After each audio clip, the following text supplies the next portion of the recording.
This may be a prison, but it's far from ordinary. In fact, it's the most luxurious prison the world has ever seen. From a glamorous nightclub where Pablo Escobar danced with Colombia's most beautiful women, to a horrifying torture chamber where his enemies would vanish into darkness. But why did Colombia go to such lengths to keep the inside a secret? What is hiding inside La Catedral?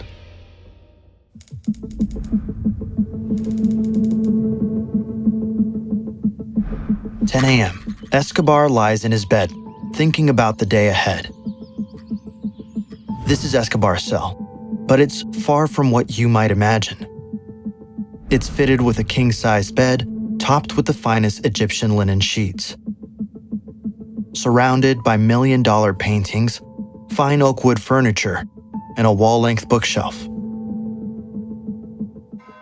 Behind the bed, a handcrafted blue ceramic tile art piece of the Virgin Mary adorns the wall.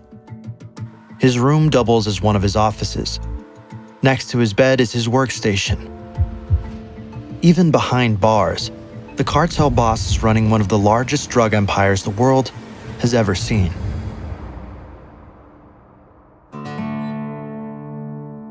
To a man like Escobar, image is everything. Even in the prison, Escobar constantly fusses over his appearance and hygiene. He grooms himself extensively, brushes his teeth for 45 minutes. And because of his large belly, he measures his weight every morning. Each day of Pablo Escobar's life is a roller coaster, and today is no different. 11 a.m. As he makes his way to breakfast, Escobar passes a wanted poster of himself and high-rank cartel members pinned to the wall. It hangs there like a trophy, in a brown wooden frame. He's fully embraced his role as a villain, with a collection of every wanted poster ever issued against him shown off with pride. His kitchen and living room are brand new, fitted with pristine marble, shiny appliances, and elegant ornaments. But he won't be eating here. Escobar rarely eats alone. At La Catedral, he's always surrounded by his closest allies.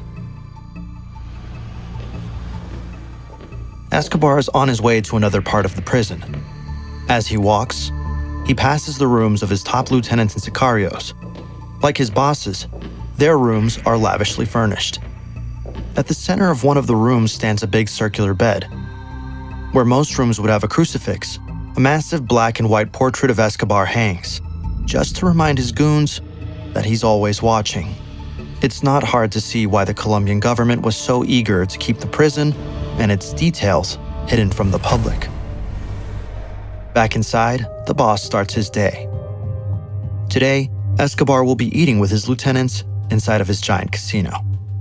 This room, nearly 500 square meters, is where the narco spends most of his time. As he sits down, Escobar has brought his usual breakfast. His private chef cooks a traditional Colombian plate of rice, eggs, roast beef, fried plantain, arepa, beet salad, and couples it with a glass of milk. It might be hard to imagine, but we're miles away from civilization, up a rugged jungle mountainside. And yet, here, Escobar has commissioned an industrial-grade setup, fit for even the finest restaurant. It's fully stocked with multiple fridges and cooking areas. Just a single one of these fridges could cost upwards of $5,000. The entire kitchen alone set the boss back nearly $75,000. Right now, the chefs and staff are prepared for a typical occurrence in the million-dollar prison. But tonight, something's different. Two guests are set to arrive at 5 p.m., whose presence will make international news. 1 p.m. Escobar finishes his meal. Even though he's behind bars for countless crimes, his transnational drug empire still runs like clockwork. Escobar stands up and heads to the office. It's probably a good moment to mention just how Pablo Escobar ended up behind bars. By the 1970s and 1980s, Medellin, Colombia, had become the epicenter of the worldwide cocaine trade. Drugs were flowing out and an unimaginable amount of money was flowing in. But gangs, organizations, and drug lords were split. Escobar, being the sharp drug lord that he was, saw this as an opportunity. He used his charm and power to unite all of these different groups under his banner. With internal divisions settled, the Medellin cartel was able to rake in billions of dollars a year. But all of this came at a cost, a deadly cost. Back in his gilded cage, Escobar takes a pause before heading into the office. He has a telescope mounted right outside, pointed at his family's home down the mountain. Escobar bought this house near the prison to keep a close watch on his family and make visits more convenient. His wife, Maria, whom he married when he was 26 and she was 15, lived there with their 2 children, Sebastian and Manuela. The decision to place the prison was strategic, offering more than just an incredible view. He had spent endless hours as a child roaming these hills, meaning he knows the area like the back of his hand. The elevation adds an extra layer of security, allowing him to monitor anyone approaching the prison in case he needs to make a quick getaway. As Escobar takes a look through the telescope, his henchman hands him a telephone. His daughter is on the line. She's staring back up at him through her own binoculars, talking to her dad. "When can I go to the dollhouse?" she asks. A life-size dollhouse sits a few feet away from her dad's room. Just one of the little details that makes this prison so strange. A little girl's dollhouse, though far from ordinary, in the same prison where, just beyond its walls, Escobar is about to issue some very dark orders. Escobar walks into his office and sits down. In front of him, a white Italian marble desk. Behind him, a matching bookshelf. His whole office, including black leather couches and beautifully adorned drapes, looks like it belongs in a 5-star hotel. But today, Escobar has little time to appreciate his surroundings. On his mind is only one thing: betrayal. As we mentioned earlier, the rise of Escobar's cartel came at a steep cost. Escobar had ordered the assassinations of countless people, including very popular political and business leaders. He was also responsible for terrorist attacks, including the downing of a commercial aircraft, killing hundreds. His huge criminal empire made him a target for both governments and criminals. This made him paranoid beyond belief. Escobar saw enemies in every corner, even where none existed. At his desk, Escobar picks up the phone and calls Fernando Galeano. He's furious. He had ordered all of the capos of the cartel to begin sending him $500,000 per week. Disobeying a direct order from Pablo Escobar is not something many people get away with, at least not in one piece. Escobar and Galeano argue, and they both say a lot of things Galeano is going to regret. Finally, Escobar orders that he and his associates immediately come to the prison. He slams the phone down. 5 p.m. Outside the prison walls, a few cars make their way up the prison's entrance. Inside one of them are 2 of the world's most famous soccer players, René Higuita, the goalkeeper of the Colombian national team. Next to him, the legendary Diego Maradona, the pride of Argentina and soccer itself. They aren't just here for a friendly chat with Escobar. They're about to play a private match on one of the 2 state-of-the-art soccer pitches that sat behind the prison. The main soccer field, measuring almost the size of the prison itself, is allegedly one of the nicest in the city. The floodlights surrounding it are so bright that people in Medellin, dozens of miles away, could tell when Escobar was playing a match. Diego Maradona would later say, "We faced off playing as forwards for the respective teams, and the drug lord managed to score several goals." After the match, Escobar and his guests head to the heart of the compound, the Grand Casino Hall, where much of the Kingpin's leisure time is spent. Spanning 450 square meters, this massive room is more than just a gaming center. The casino hall is fully equipped to cater to every whim. 2 pool tables sit in one corner, along with a ping pong table and multiple casino-style gaming stations. At the center of it all is a small altar, dedicated to his beloved Archangel Saint Michael. It's said that Escobar prays to the saint for protection, believing the divine helps shield him from the law, despite the growing international efforts to tear his empire apart. But the room isn't all fun and games. It has an important practical side too. At the back, there's storage for his and his lieutenants' prized motorbikes. Ironically, one half of the hall is enclosed by prison bars. But in La Catedral, these bars aren't meant to lock anyone in. They're literally a mockery of Colombian and world authorities. "You got me," Escobar says. The bars serve as a reminder that even as a prisoner, nobody takes away his freedom. He moves in and out of his compound, living a life of opulence and pleasure, even under the guise of captivity. 7 p.m.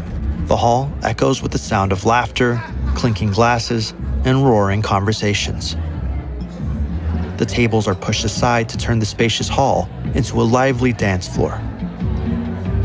Music booms from the speakers, and the guests, a mix of sicarios, capos, soccer players, and Escobar's inner circle, mingle with the women as the festivities ramp up. The party is now in full swing. Escobar, famous for his love of a good time, indulges without restraint. Drinks flow freely: whiskey, rum, and champagne, and thick cigar smoke clouds the air. The narco kingpin moves through the crowd, at times taking center stage on the dance floor, at others sitting back and observing with his glass raised, a contented smile playing on his lips. But even amidst the luxury and excess, no one can ignore the tension in the air. Escobar is a man who lives on the edge, and everyone knew that his mood could shift in an instant. As the hours ticked by, the vibe of the evening slowly began to change. 10 p.m. Another set of cars appear at the compound's gates, their approach much quieter. As they pull in, one of Escobar's sicarios lets him know. The carefree mood of the evening drains from his face, replaced by something much darker. The music continues. The laughter still echoes through the hall, but Escobar's mind fills with unspeakable thoughts. The mask Pablo Escobar has worn for the past few hours is about to slip. He leaves the casino hall, accompanied by a small group of his most trusted men. The music and laughter fade behind them as they make their way toward a secluded part of the compound, the infamous torture chamber. Inside is Fernando Galeano. Earlier in the day, Escobar had summoned him, and now is the moment of reckoning. Galeano stood nervously. The room itself is a stark contrast to the luxury of the rest of the compound. Cold, bare walls surround them, and the dim lighting is like something out of a movie. This chamber is the last stop for anyone who crosses the drug kingpin. Escobar enters, his demeanor cold as ice. He wastes no time. With a steel gaze, he confronts Galeano about his refusal to pay the $500,000 weekly tribute. Galeano tries to plead his case. Little does he know, his fate was sealed the second he walked through the front door. Escobar's men overpower him. Nobody knows for sure what happens next, though horrifying rumors circulate. Only the outcome is certain. Galeano will not leave La Catedral alive. Escobar exits the room, and his guards carry out the execution. When it's done, the body is quickly disposed of. This isn't the first time Escobar has had to deal with betrayal in such a way. You don't make it to the top of a global drug empire by playing nice. He's made countless enemies along the way. El país debe conocer la realidad de ciertos poderosos capitales, los delitos que sus titulares cometieron para lograr formar sus fantásticas fortunas. And his paranoia has only grown over time. Galeano's fate is just one chapter in a long history of bloodshed and retribution. Escobar's paranoia isn't unfounded. He knows the enemies he's made outside are waiting. The political leaders he had assassinated, the rival cartels, the police forces across multiple countries. Every day he remains free, the target on his back grows larger. It was this very fear that drove him to turn himself in. This morning are calling the surrender of trafficker Pablo Escobar a major victory in the war on drugs. Locking himself away in La Catedral was in reality his safest option. Here, surrounded by his own men and fortress-like walls, he could continue his operations without constantly watching his back. As Escobar returns to the casino hall, the party hasn't missed a beat. The music is still blaring, the guests are dancing, and the atmosphere is as lively as ever. Escobar slips seamlessly back into the revelry, as if his hands aren't caked in blood. To the unknowing eye, it's just another night of excess. Yet, those closest to him know the truth. Betrayal is never tolerated, and the cost of defiance is always fatal. Nobody is safe in this line of work, and Escobar's time is coming too. 2 a.m. Escobar heads back to his room, unaware of the problems he set in motion. His enemies have united against him, leaving escape his only option. The government, furious over another murder, demands his transfer to a high-security prison. His own allies, now turned enemies, fear for their lives too.